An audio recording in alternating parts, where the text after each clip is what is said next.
আসলে এই যে থানচিতে আসে আমরা, মোবাইলের নেটওয়ার্ক নাই, লোক নাই, কোনো লোক নাই এখানে। 1 ঘন্টা থেকে কোনো একটা লোক দেখিনি। এই যে রাস্তার পাশে মোটরসাইকেল ওখানে রেখে সময় কাটাচ্ছি। সামনে জুম ঘরটায় ভাইয়েরা বসে আড্ডা দিচ্ছে। কি একটা পরিবেশ, মানে আপনাদের বোঝানোর মতো না। থানচি যে এই উপজেলাটা বাংলাদেশের সবচেয়ে সুন্দর উপজেলা,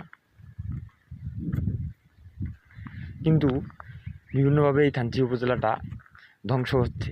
যেমন এদিকে চাইতে অনেক দেখবেন গাছ কাটানো, গাছগুলো বড় বড়, অনেক বড় বড় গাছ ছিল, ভর্তি ছিল এক সময়, এগুলো কাটছে।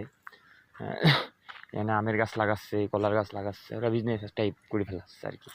কিন্তু মানে আগের মতন যে বিশাল বড় বড় গাছ, বান্দরবন মানে বিশাল পাখির অনেক বহু পাখির অভয়ারণ্য আর কি, তারপরে হরিণ ছিল, অনেক ছিল, ওগুলো আর কি এখন সচরাচর দেখা যায় না। ওরাই মানে শিকার করে খেয়ে ফেলে। এই দেখবেন না, হাজার হাজার এখানে গাছ কাটায় রাখি দিয়েছে মাটিতে, ওগুলোকে পোড়ায় এখানে, এই যে পোড়ায় এখানে গাছ লাগাই দিয়ে ওরা মনে করো আর কৃষিকাজ করে ওরা। ওই যে ওখানে আম লাগাইছে, আমের গাছের বাগান বিশাল। ওখানে প্রায় 1400 আমের গাছ আছে এই বাগানটা, এদিক থেকে এইখান পর্যন্ত।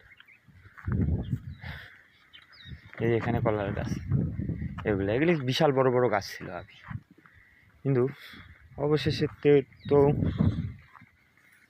তবুও থানচি এসে মনটা ভালো হয়ে যায়।